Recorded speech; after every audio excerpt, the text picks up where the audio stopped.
what we're going to talk about is the issues that are going on in our community. Dennis has worked for many years in various positions. I know he's the Douglas County Election Commission officer at one point.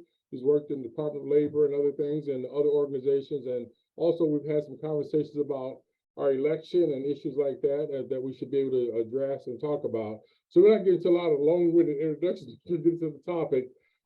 We are somewhat concerned about issues that are going on, and this is one of the reasons we want to bring this special thing to you. So let me start off first with a question. What do you think about the respective results, and were there any surprise or upset that caught your attention? Not really. I kind of figured that 6 months ago, they kind of determined who was going to be elected into office. We did have to have the merry-go-round of the fashion show, so to speak, with people putting out their issues. And as you all probably recognize that at that time, it was pretty much well determined who was going to be elected as governor, who also was going to be elected into various congressional seats as well as Senate seats. And the one thing that I knew that we were going to hear after the day after the election was how well the Republicans did in this state.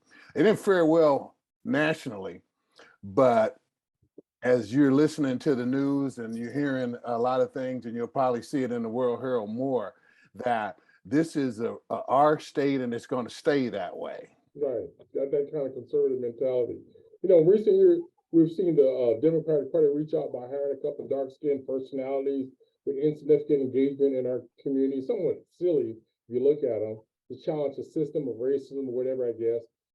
Come through the whole pretty political party in kind of a situation where, again, we haven't dealt with conditions that are underlying how white people go to vote. And every year we hear the same old clock trap about you go and vote, you don't count, so on.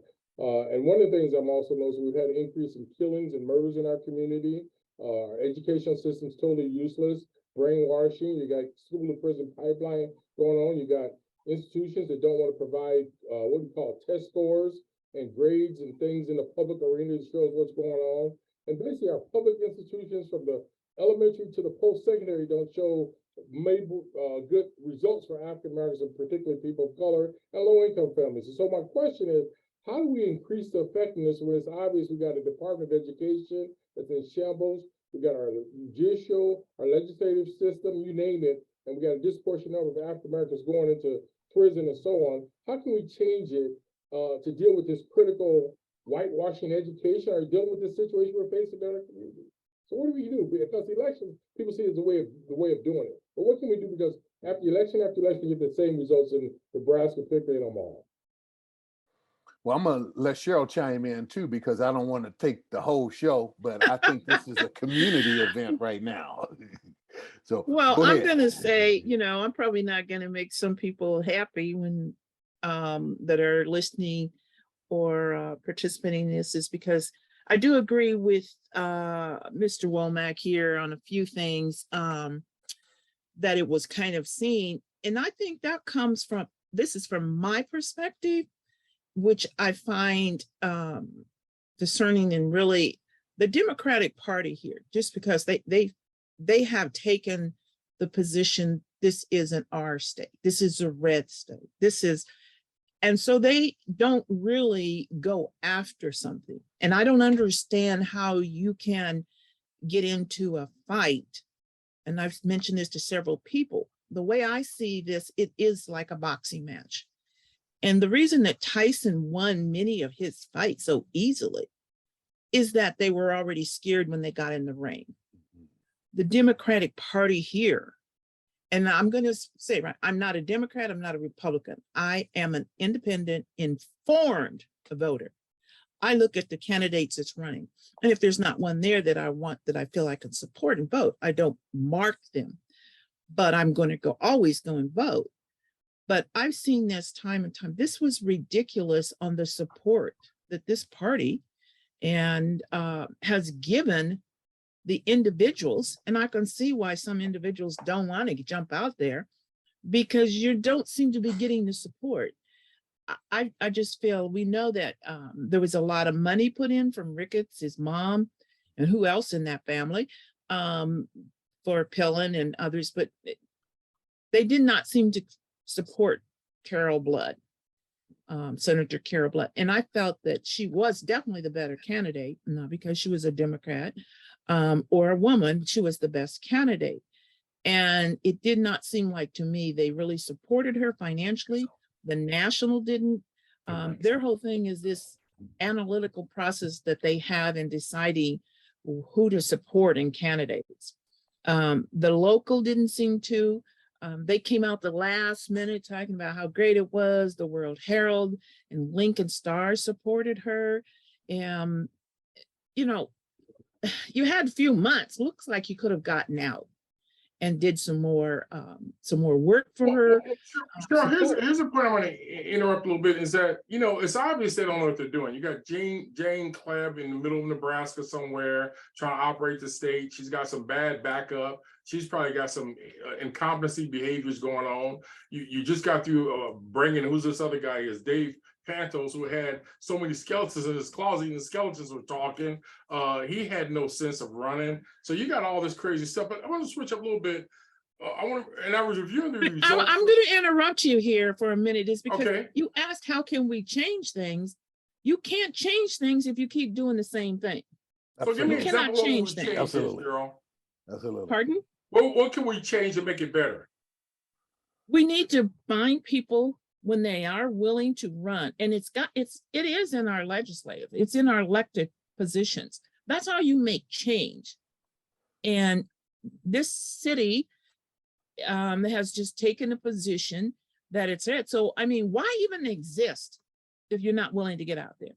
Right.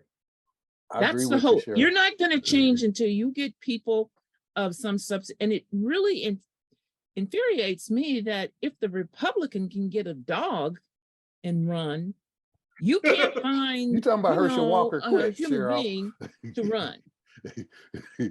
So I've never been real, hey, I say what I mean and I mean what I say, and I'm just coming. That's basically how I feel about it.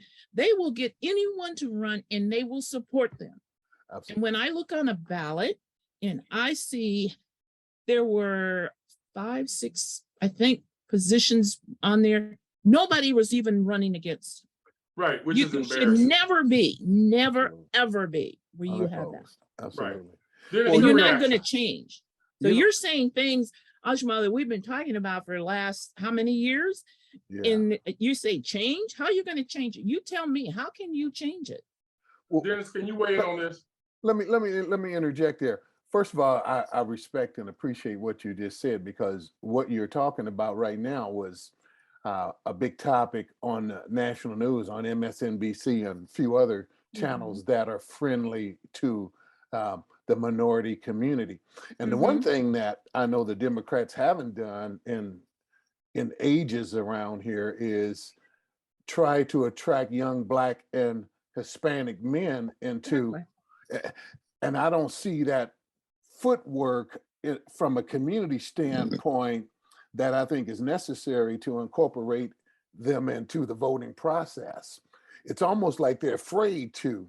And I can understand why they're afraid to do that, because they've already set up a structure in this state that automatically determines how many of those young Black males and Hispanic males are going to end up in prison preparatory school, okay?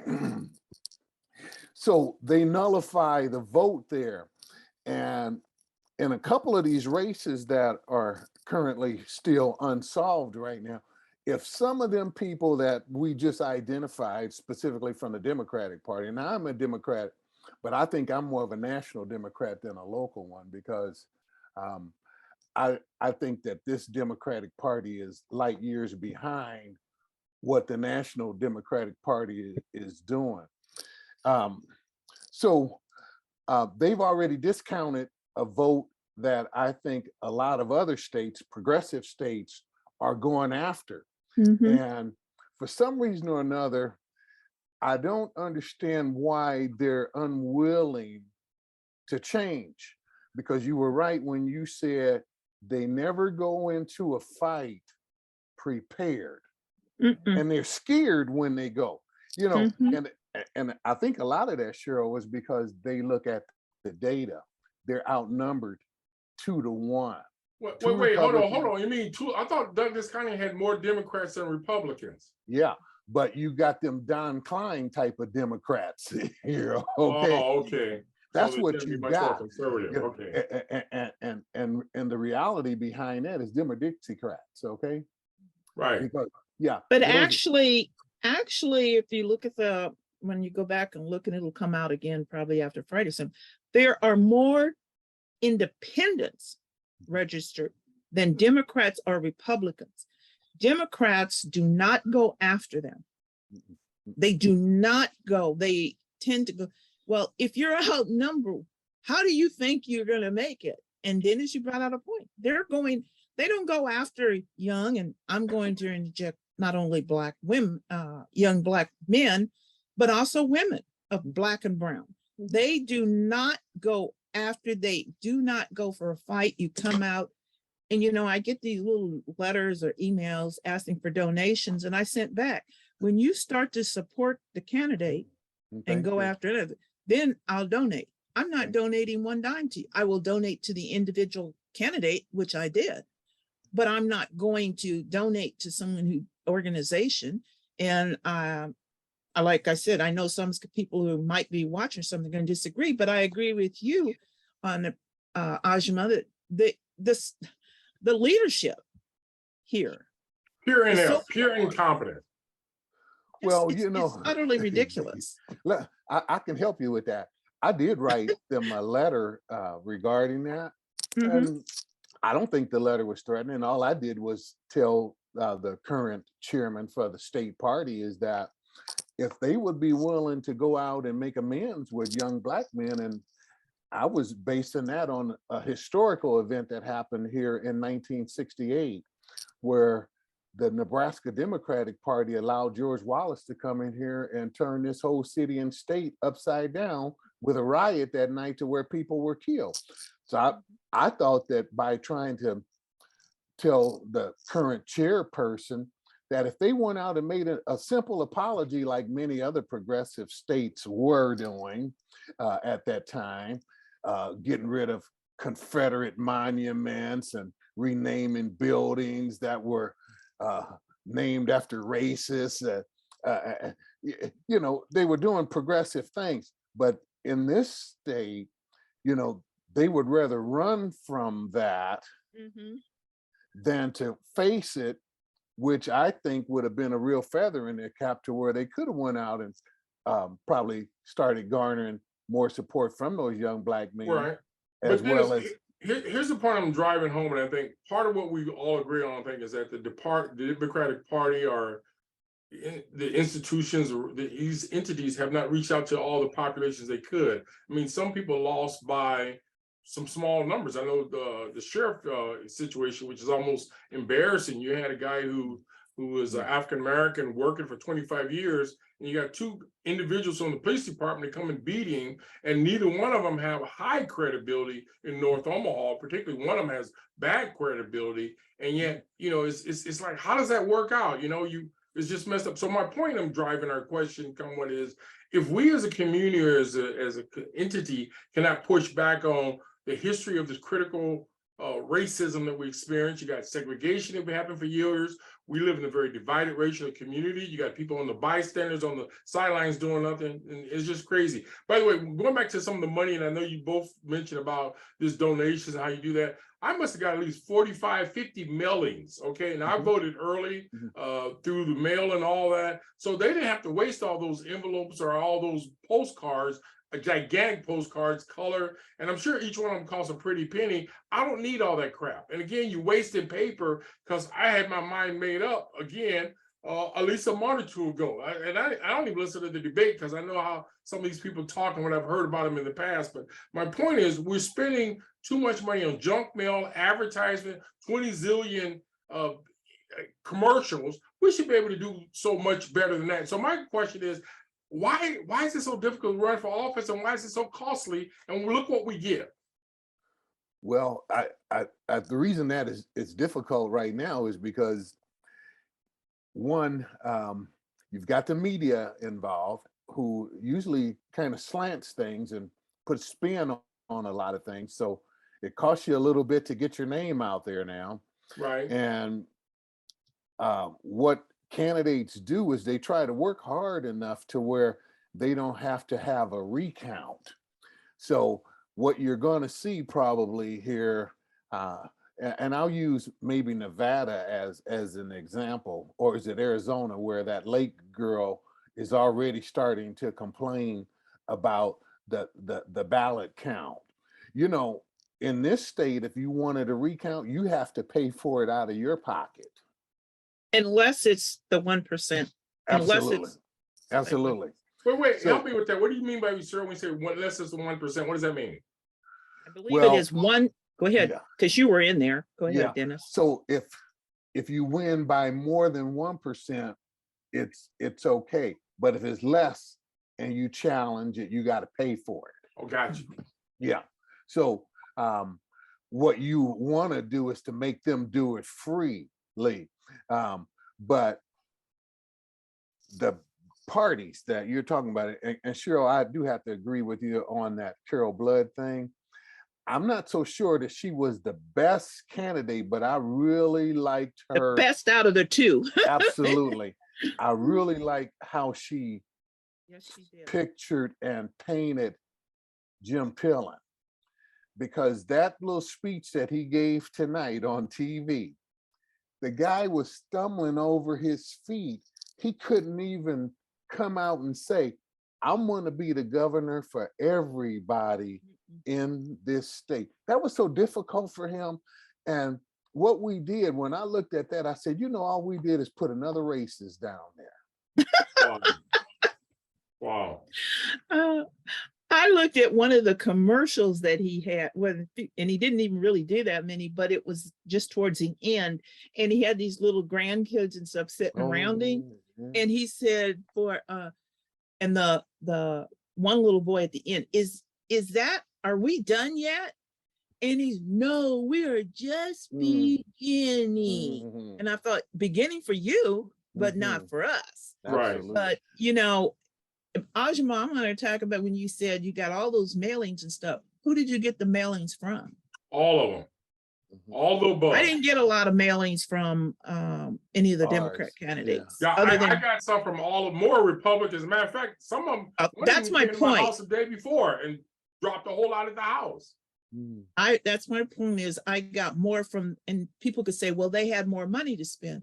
My point is the Republicans went after all when they pulled that record, voting record from the election commission, they went after every single electorate that was on there. That is my point. You do not go after, you didn't make it selective. They went after every single voter that was on there. Didn't make any difference whether you were independent or nonpartisan, Republican or Democrat. They went, I can't speak for Republican because I'm not, but it appeared to people that I talked to who are, they went after every single electorate, and that's what needs to be done.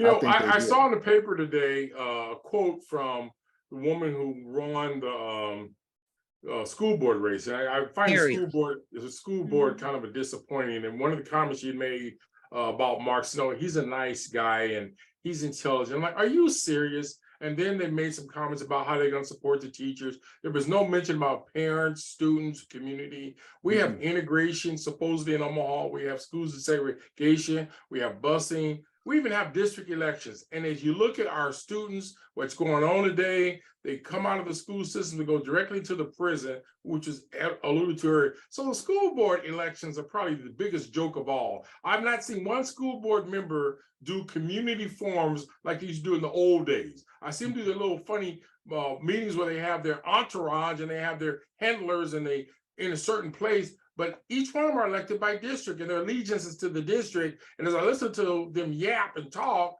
They're talking about teachers as if they're the only people we have to deal with. You got students and parents who should be more engaged, but they're going to be engaged if you disrespect them when they come to school, or you then call them terrorists or something just because they're trying to challenge it. I know some parents are barred from the school just because they challenge the school district. So why would I be excited about a school board election when they haven't produced something and they don't even write back? I got letters after letters I've written to them. They haven't even written back. Simple letters, basic English, and they don't respond. And I'm wondering if they're all under house arrest or they're in apartheid land. But it's why do embarrassing. they don't feel like they have to? And I mean, I hate to interrupt you, but Absolutely, they don't Cheryl. feel like they don't have to. Absolutely. And apparently they don't. Because they never have, and that's become a culture around here. It's almost like they got your vote and then they flip you off like, yeah, I got your vote, so I don't care anymore. The problem here is that they're all only concerned about keeping their position and that little $5,800 a year that they get per student in this city and state. And they're so crafty with that, they'll put prison prep up there on Hamilton Street so they can keep that cash flow coming into the OPS system. And it's a real disaster when you really look at this and you say, okay, let's look at this on a national level. Our kids are failing. Some of the kids coming out of school can't replace a light bulb, can't count money back to you. And they're graduating kids. And I've seen some of those reports. And I can say this here, I have a grandchild that passed with all Fs. Wait, how do you pass with an F? F means you fail, right? Ain't that the F stand for fail? Well, that's what I was expecting, because to tell you the truth, I promised them $250 if they bought me a diploma, because I didn't think they were going to bring me one with the seal. And they did. Okay. It's funny. I've seen people who tell me they even have PhDs and they can't write a lick, they can't talk a lick. They're very scared of the shadow. And I'm like, how do you get this much education? And again, apparently the system must have this honorary degrees or diplomas, because some of these folks, and again, one time I was talking to Chris Rogers, I says, Chris Rogers, I don't believe in district elections anymore. Look at what we've got in the past 10 to 20 years. And he looked at me kind of strange, like, well, don't you want to have a Black representative? And I'm gonna go back to something Ernie said.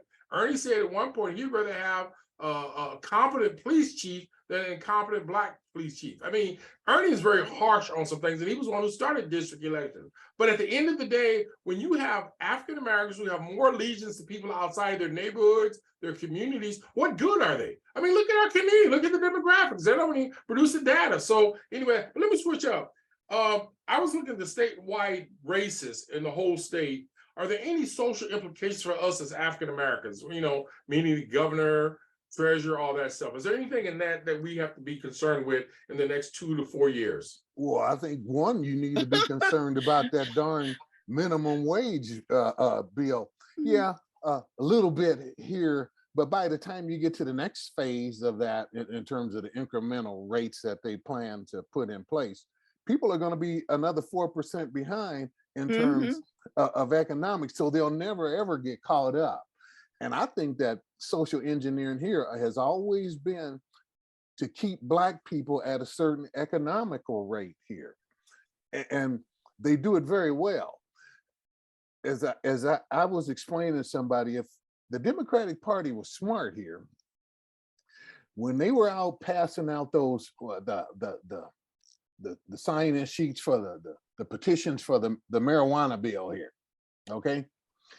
White people are against that, because there's national data that's saying that some states, specifically like Nebraska, will not approve that because they make a lot of money incriminating young Black men and now Hispanics. So our court system is having a field day with fines and penalties down there. And if we were to go and do some data and some research on this, you'll find that every kid in Omaha who had been stopped by the police and found with a roach in their car has either went further into the criminal justice system, or they probably just quit smoking that stuff altogether, or they probably just redefined the way that they do it to where they do it a little more secretively and not in droves.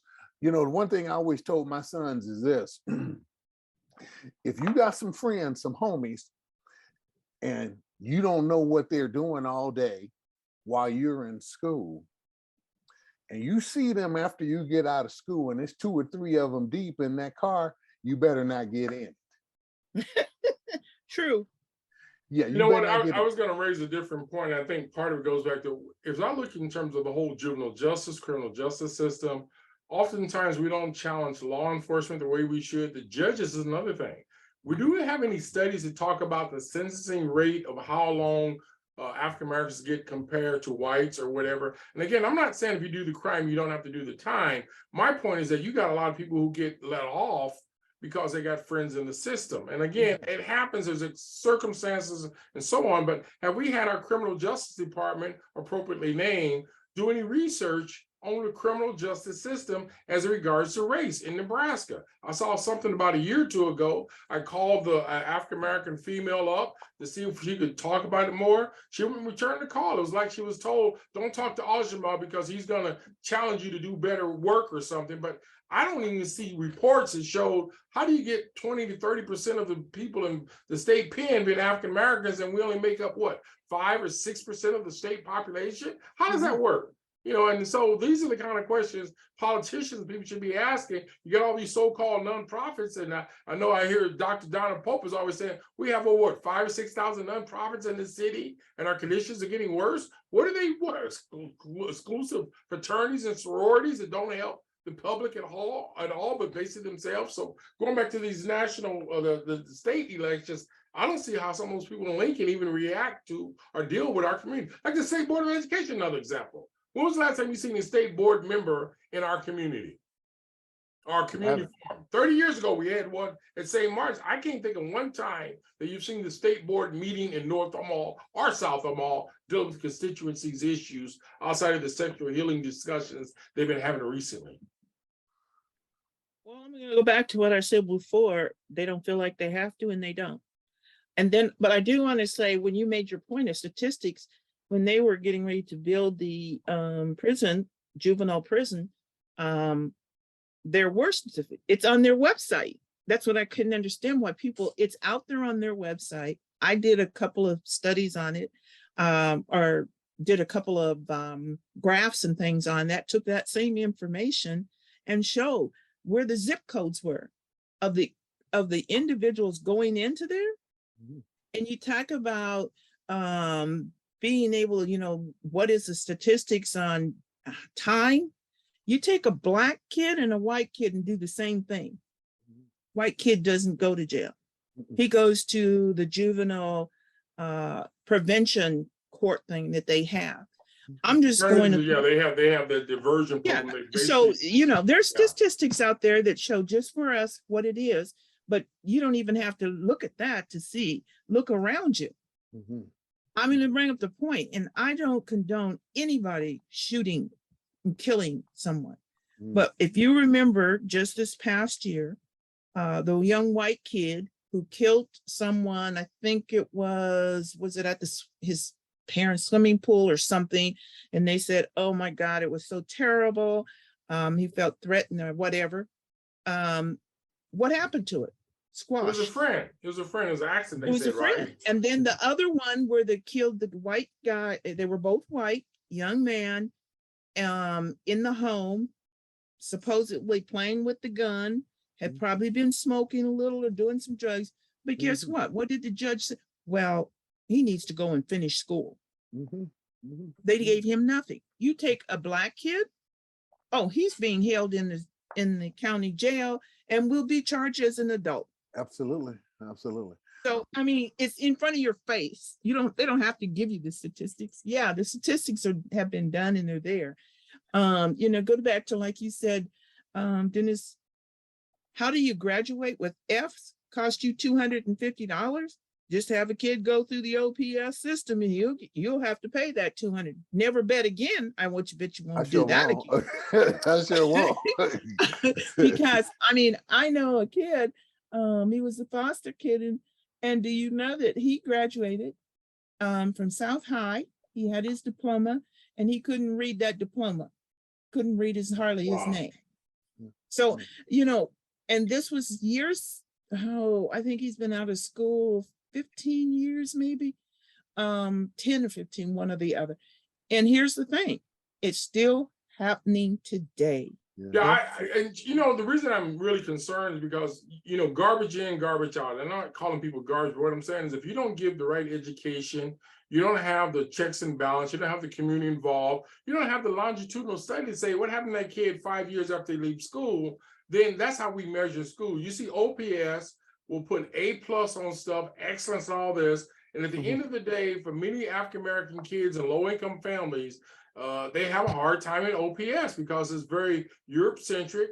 Here you have the school district, 70%, 75% students of color, and look at the curriculum and the crap that they got teaching. It doesn't prepare them to be advocates and challenge the system. I call it Omaha Pacification School, Omaha Plantation School. I mean, at the end of the day, the results are just that. And then you go to the university, you expect them to do better with our community. I mean, they have meetings where they're all white meetings. You go to county government, you be in some of those meetings, they're all white people in the room. And again, our city is 33% people of color. We should have diversity if we're doing public agenda. Now, I wonder if you get to a private family meeting, I'm not gonna say you gotta integrate your all white family and bring people of color in your house.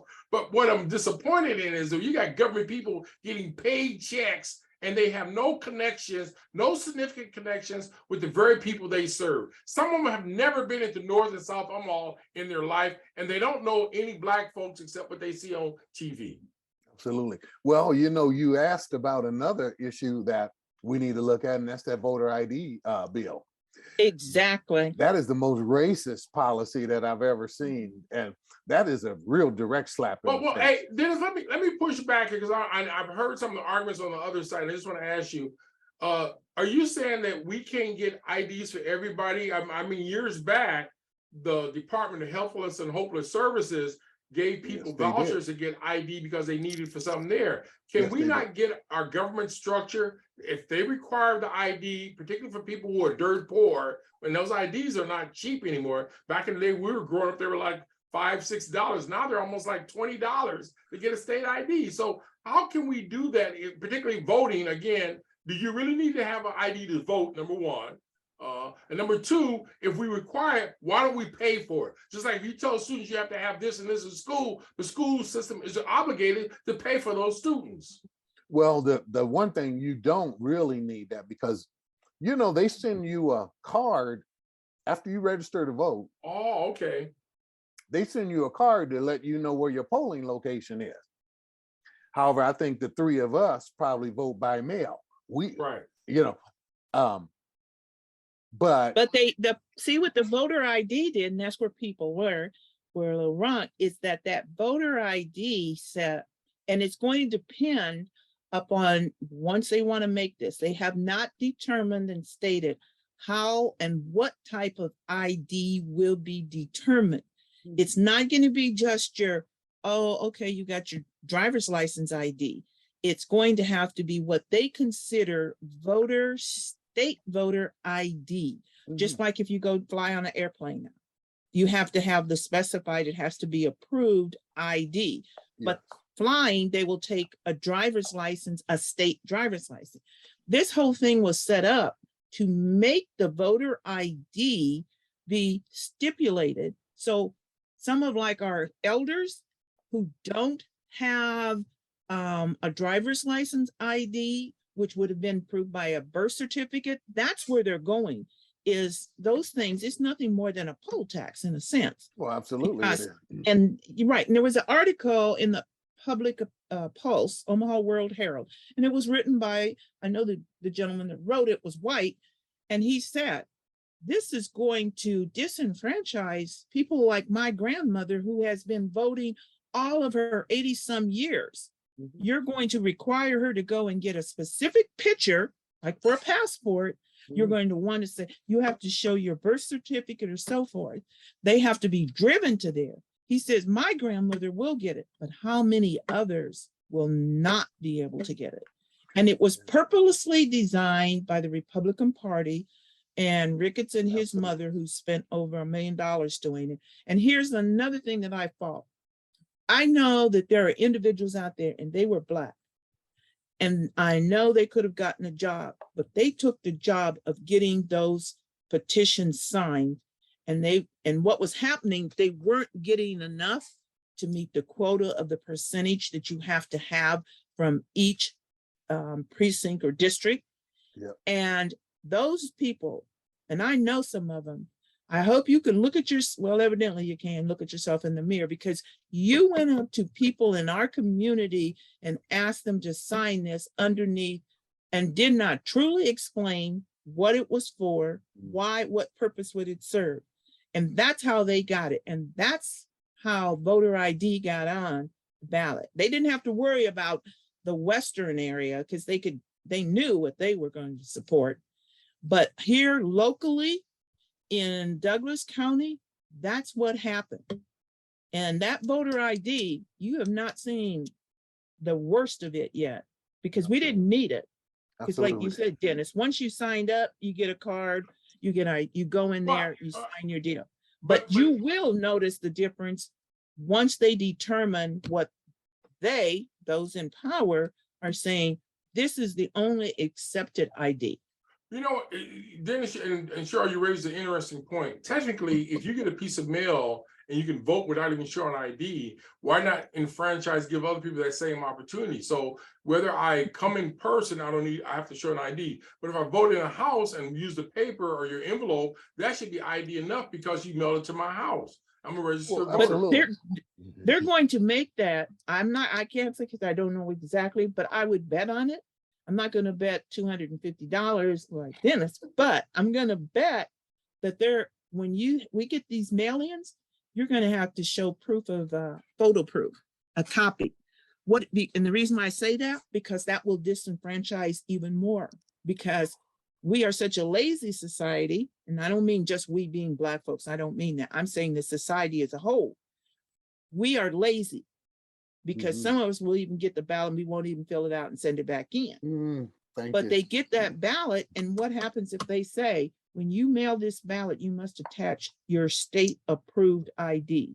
Or I ain't going out and get a photocopy of no picture. Oh, that may be the way they do it, is what you say. Okay, I got you now. But somebody on Zoom or somebody on Facebook had a question that said too many organizations are getting money for prevention and reentry programs. So in other words, we got a lot of people who are getting money to help people, but they're not helping them. And then I just saw in the paper today where the department had $130 million that they're not spending, and they've been sitting on it. And then you had the governor, when he had a chance to get some money from the federal government for a housing assistance, he rejected it. We were one of only 2 states. So you got people who really have a certain level of contempt, despise low-income people and people of color. And again, those who need social services, you think they would get it, particularly with the amount of money. But apparently we got some functionaries or bureaucrats who don't care about their constituents or the people they serve. It's actually fact, some of them retired on the job. And I actually sat on some of these commissions, committees, and I'm the only Black male in the whole room. I think I'm the first and only Black male that ever served on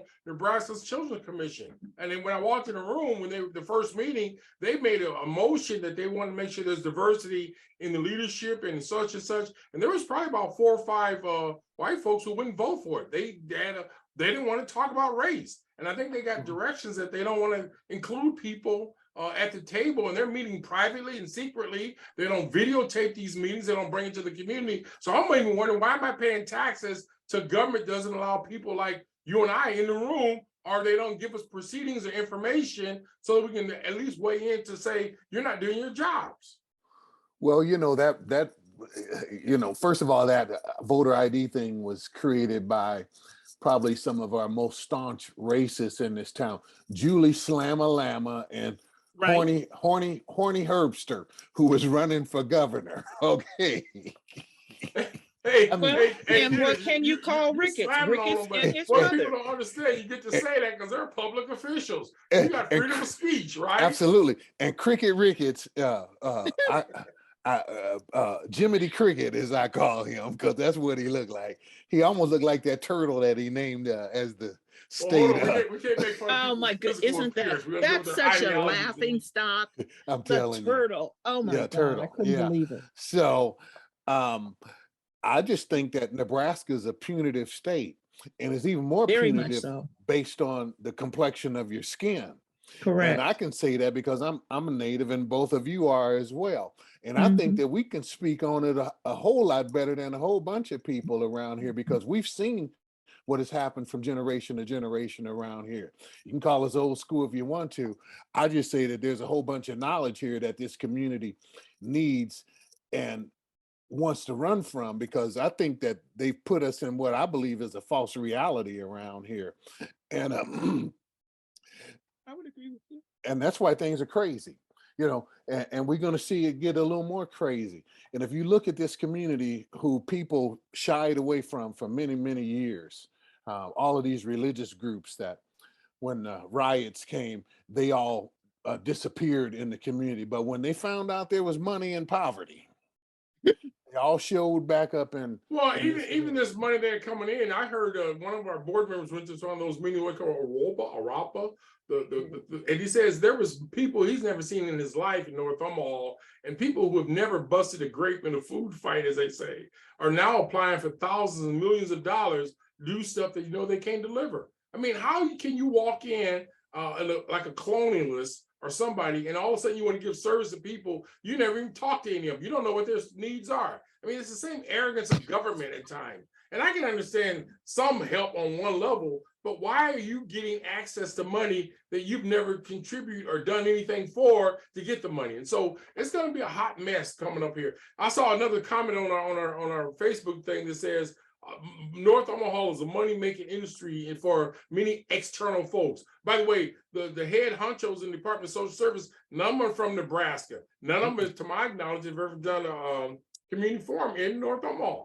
So how do you come in this city or in this state as an African American and you've never set foot to engage the constituency or stakeholders in your department in their neighborhoods or community? And speaking of that, we have an African American commission that just got created. I mean, I heard the director resign, the chair of the board resign. I mean, what's going on with this group? They've been around for a whole year and they, again, African American Commission. They haven't met in North Omaha. What are they Well, doing now? look at who was on that board. Look who he put in on that board. Who made that board? Who appointed that board? You talking about the board of Ricketts put together? The Amen. African American Commission is supposed to be serving African Americans. Who made the board? But Absolutely. who got appointed to the board? Right. Friends of the system for the most part. Friends of the system for the most part. Absolutely. Some of them that wanted to do, well, they were like, I'm out of here. Because nothing's going to change. Just like I'm sure all of you have seen the op that went around with the Vicket, what do they call it? The Ricketts Negroes. And those the business group. Oh, Trip God. Reynolds wrote something about that, right? I saw that. That you have, when you have those, and that's what happens in this city, the selected Negroes are the ones that get all the money to come in, and they don't do anything in here except for a few things. And then they get touted by the city folks or those who are in power and say, oh, look at all this greatness they're doing. Well, if that's the case, and I'll just say the Empowerment Network's been 15 years, 20 years, 15? And what's changed for the betterment of the people that they're supposed to be serving? Is a Empowerment Network a fraternity or sorority? Which one is it, or is it both? I'm not even going to say that. I don't know. Honestly, it's not an empowerment network to me. Well, it's an empowerment for those who are in charge. Absolutely. Thank you, Cheryl. That's exactly what it is. Yeah. Because their pockets are the only ones that are bulging. I bet you if we went down there today and asked them to evaluate their step-up program, they probably couldn't even give us applications with the addresses of the kids that signed up to be in that program. They're probably all down at City Hall in Mayor Stouthart's office. Have you noticed something else in this state too?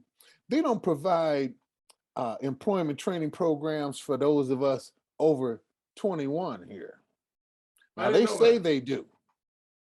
And there's some guys up at the, whatever they call that workforce program up there on, there's a guy that says, oh yeah, they got programs for that, but why aren't y'all publicizing it? Well, I guess it's like everything else. They hide stuff. They take our money. We're overtaxed on our property tax. It keeps increasing all the time. They don't hire Black folks in City Hall or county government. And also, I even wrote a letter to Keith Station about the data, and even close to the police department and the 360 asked about the data. They don't give the data out. So basically, you got folks who are hiding the numbers, massaging issues, and at the end of the day, we wonder why our community look like it looks like. We've had what, a series of murders or killings in our community in the last few weeks. They don't know who did it. They can't find it. What is what they call the salvation rate, or the rate that they solve crimes, or that they can, what are the data from the police department? How good are they? Those are the questions we need to be asking ourselves. But you're not Well, you gonna ask you asked that. Why, what would make you think that they would want to solve it? Absolutely. Oh, wow, Absolutely. yeah. I mean, I don't know why I keep thinking like that. I tell you, Yeah. faulty thinking. Well, Come on, that's Jamal. because You've been drinking some of that Kool-Aid? No, I've been trying to. I don't smoke that marijuana stuff, but sometimes I'm trying to give people the benefit of the doubt that think they at least have the public good in mind. But it's obvious all the scandals going on in the police department. I mean, you saw today they had a police officer throwing trash on somebody's car. Somebody's car. Every month there's a scandal or something going on in these systems. Well, I think one of the But- qualifiers to get on OPD is Mhm. that you have to be of a different complexion, and it's certainly not the complexion that we are. Okay, because I've worked with some of them guys. Okay, I've seen and requested the ComStat reports, and some of them will look at me and give me the Scooby-Doo, like, why do you want that? Well, I'll tell you why, because I know how to read them. Right. And I can tell you that in certain areas, specifically in the area where Cheryl and I live at, since we're over policed in that area, I can give you an example of something that happened today. And I bet you've seen it on TV. 4 kids were down there in the parking lot downtown. I got a funny feeling them is Black kids too. Nope. Oh. That's the reason why you haven't heard any more about it. Okay. The 2 that they brought out in the ambulance was not Black. Now, Oh, I don't wow. know about the other 2, but those 2 were not. And I said, well, we won't be hearing too much more about that. Absolutely. forward. They're going to cover that one up, but I That know will it be was covered up. Yeah, they're going to But I cover want to that go one up. back to the point there where I think it was Ajma that was making it, when you talked about that incident where the police officer, Right. this is a sticking point. He's on paid leave. Yeah. Paid leave. He is on paid leave during the internal investigation. And I don't know if you guys, but someone sent to me several threads on their video of him showing him going in, showing the pictures of him, and come to find out the reason why the apartment that they were in said, oh, we don't have a video of it. Guess what?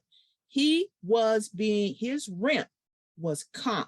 His entire rent was comped. So they couldn't find, but they didn't know that there was other videos out there.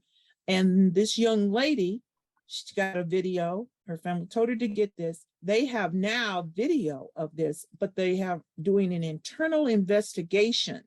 Yeah. And even if he was found to be, and the chief was to terminate him or some, guess what? He'll go to arbitration. He'll get his job back.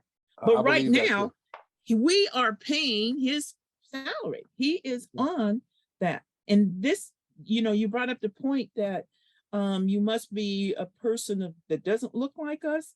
But guess what, Dennis and Ajma, some of those that look like us, yeah, we can't. They're not. They look like us, but they're not like us, and they're almost worse because they want to fit in.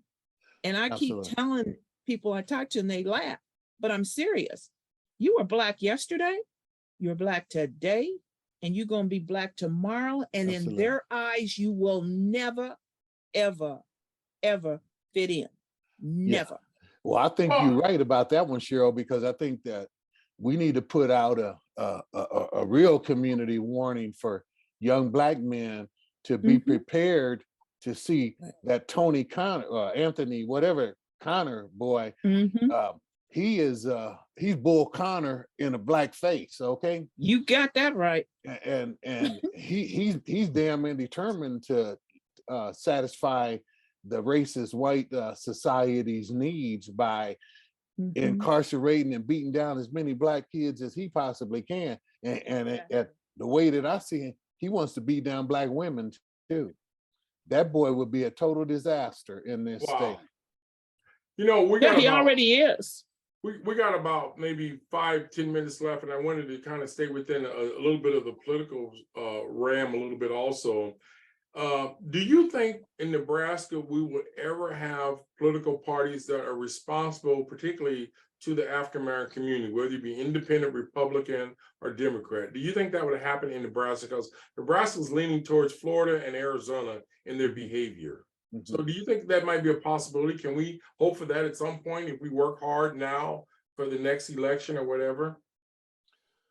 Well, I think if I'll let you go first, Dennis. if there was major increase in what I would consider voter registration and getting people prepared, whether it's having to have the voter ID and building them numbers up, yeah, maybe people might listen at that time and look for real positive change.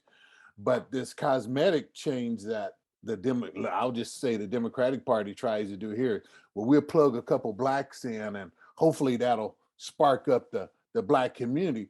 But the one thing that those white folks don't understand, they don't know those Black people like Black people know those Black people. Okay. Girl? And, you know, as if I was in that position, and I've always tried to distance myself from that, I never wanted to be paid 7 pieces of silver to go out and tout what white folks want me to say, because I couldn't sleep at night. And I believe this: I was born here, I'll probably die here, I love it here, I pay taxes here, and I deserve the same damn respect that everybody else do. You know, Black folks probably need to create something called an equalist movement in the United States of America.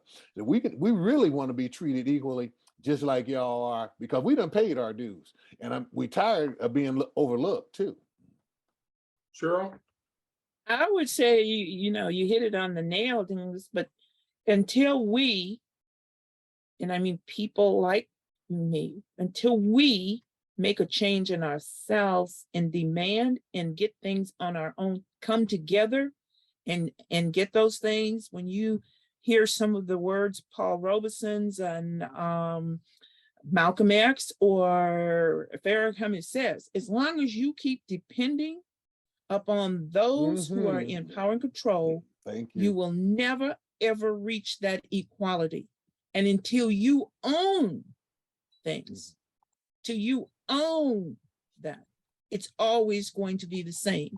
And I can't see it changing too much, other than I will say the demographics, which people in North Omaha, or I'll say Black folks in North Omaha, are not noticing the demographics in our area is changing tremendously. Thank you. Tremendously.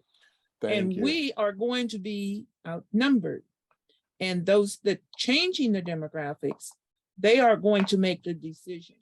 Absolutely. What's to happen. And you can tell by the housing structure already. Absolutely. And how it's going. There's a couple of comments I want to just allude to on our Facebook page. One says, you know, we can't be doing the prayer walk because that ain't working. You know, you got a situation where they say, what happened to the Black Caucus? And again, I assume they're talking about the Democratic Party Black Caucus. There's just a number of things that we are so dysfunctional in, and we need to do some what they call internal investigation of some of our systems that are supposed to be working on behalf of the community. And again, one of the things that we always try to do is bring these kind of informations to folks and so on. But I want to thank both of y'all for being here tonight. I know we had some technical difficulties setting up in the beginning and so on, but we need to have more conversations like this in the public forum. We also need to do more internet, Zoom, Facebook Live events, so that people who can't go to certain locations, they could be in the safety of their homes or whatever and get some of the same information. And then, of course, we need to start putting a lot of things that happen in legislative sessions on TV where you can go back and see it later. We don't have things like that with Nebraska media. We need to make sure some of these court proceedings are recorded like other states. You can see what's going on in court. And also people with the electronic and all the money we spend, they should be able to keep a repository of all these informations. And there should not be an all-white meeting in city hall or county government dealing with people of color. I mean, that's the arrogance of racism. And what happened in the Jim Crow South is when you have these white councils in southern states fighting for the whole city.